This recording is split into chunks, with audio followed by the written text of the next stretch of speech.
What if you could own a piece of the entire stock market with just one purchase? Stick around till the end, because today we're explaining the exciting world of ETF investing.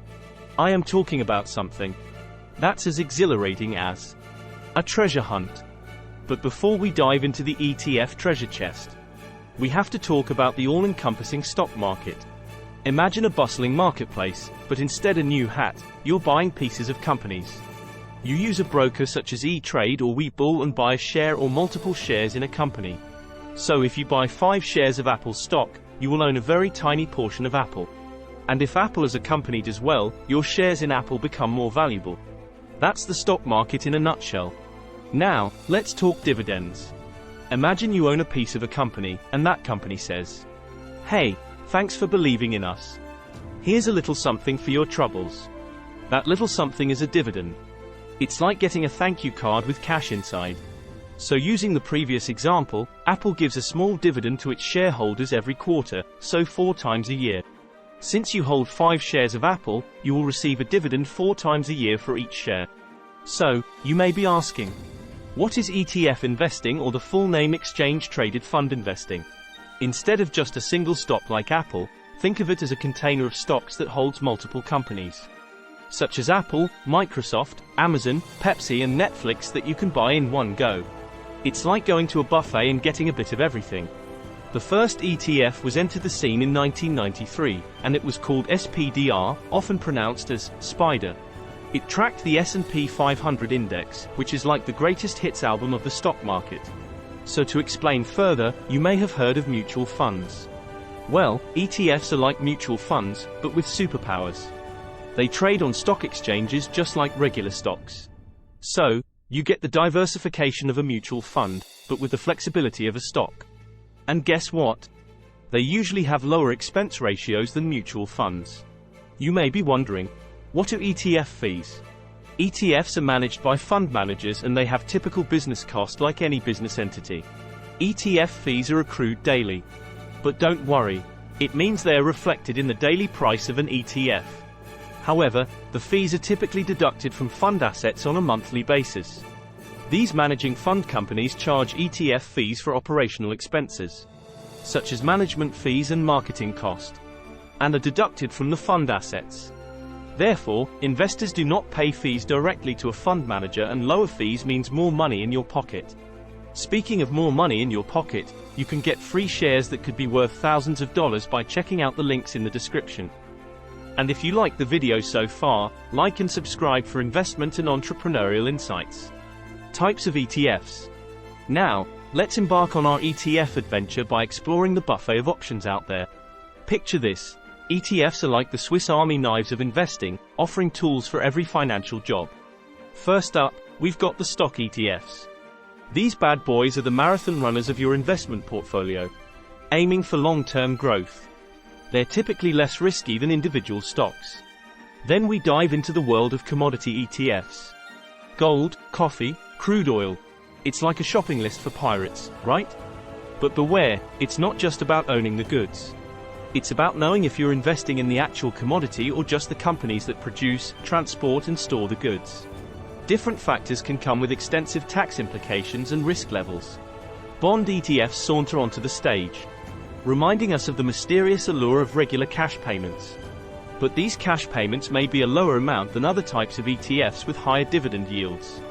Unlike individual bonds, these ETFs have no set maturity date, just smooth and consistent.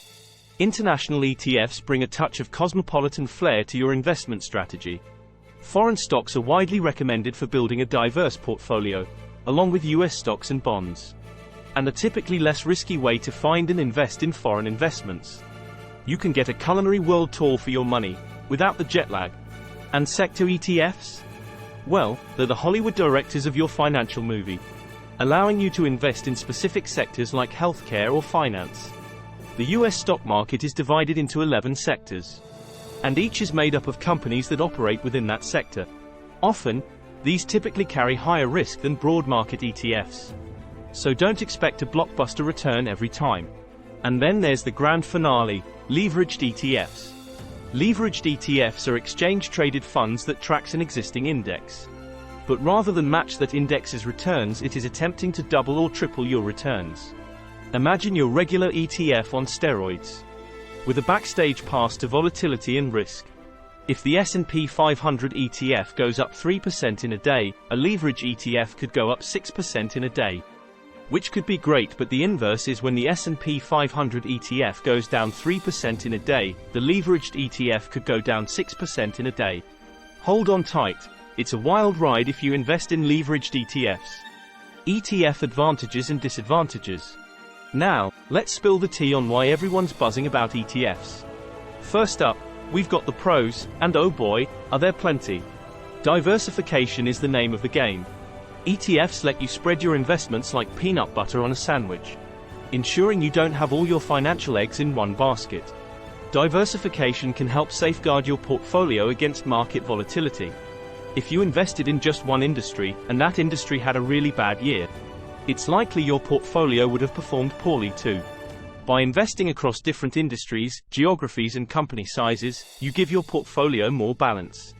No more putting your faith in that one industry or company that promises the moon but delivers a crater. Transparency, it's not just for Windows. With ETFs, what you see is what you get. No financial smoke and mirrors. You can stalk your investments online like a social media detective. A fund's holdings are disclosed each day to the public, and are listed on the ETF's website, whereas that happens monthly or quarterly with mutual funds. Oil stocks trying to sneak into your portfolio? Not on your watch. And let's not forget the tax benefits. ETFs are like the tax wizards of Wall Street, minimizing your capital gains tax like a financial magician. Most ETFs only incur capital gains taxes when you go to sell the investment, unlike mutual funds. This means you'll pay less tax on your ETF investment overall. Mutual funds might be juggling tax balls, but ETFs give you the power to decide when to cash in, keeping your pockets lined with more green. But wait, it's not all rainbows and unicorns in ETF land. Let's flip the coin and talk cons. While most brokers like E-Trade, Webull and Fidelity have dropped their ETF commissions to zero, not all have joined the zero commission party. Watch out for those hidden fees, they're sneakier than a cat burglar. Another con, a potential ETF liquidity issues could be a problem.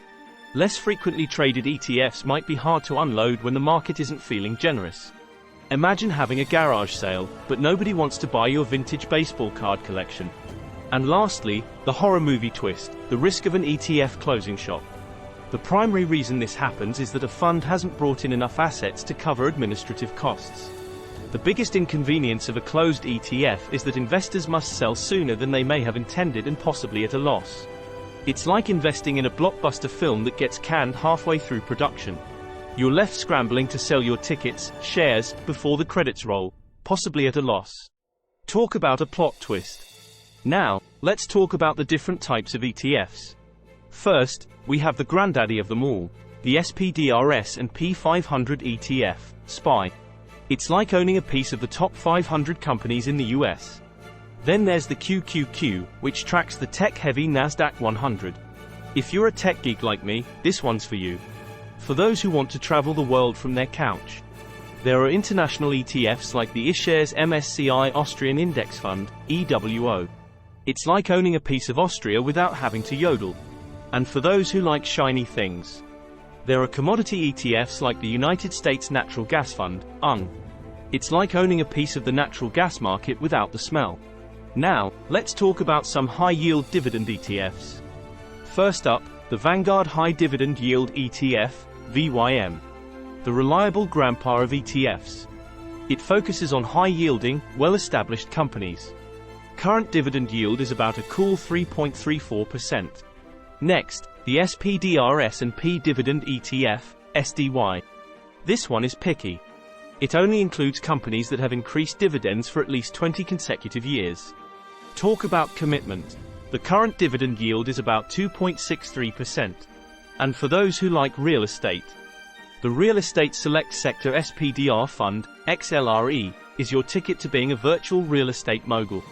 The current dividend yield is about a whopping 3.49% and is paid every quarter, so that means you will get a dividend 4 times a year. Now, why would someone invest in ETFs? Well, it's like putting your eggs in different baskets. If one company doesn't do well, you have others that might. Plus, it's an easy way to invest without having to be a stock-picking wizard. So, whether you're a newbie investor or a seasoned pro looking for diversification, ETFs can be the perfect investment for anyone. They've got something for everyone. From tracking the S&P 500 with SPDRs to tech with QQQ, or even going international with iShares, the possibilities are endless. And for those who like to live on the edge, there are inverse ETFs. These bad boys do the opposite of what the market does. If the market goes down, they go up, and vice versa. It's like bungee jumping in the stock market. And let's not forget about the DIAMONDs, which track the Dow Jones Industrial Average. It's like owning a piece of the 30 most significant stocks in the USA. They call it diamonds because, you know, diamonds are forever. And so is your smart investment choice. Now, let's talk about emerging markets. If you're feeling adventurous and want to dabble in markets that are just starting to flourish, check out something like the iShares MSCI Emerging Markets Index, EM. It's like being an explorer discovering new lands, but financially. But, let's not get too carried away. Remember, with great power comes great responsibility. ETFs are awesome, but they're not magic money machines. They can be risky, just like any investment. ETFs are like the ultimate buffet of the investment world. You get a little bit of this, a little bit of that, and before you know it, you've got a diversified plate of financial deliciousness. Whether you want to just about own the whole stock market with SPY or want to own stocks of your interest like tech, international markets, real estate, or just want a piece of everything with SPY, ETFs are your ticket to the investment party. So now that you know about ETFs, what are the best ones you can put into your portfolio today? Check out this video next to find out.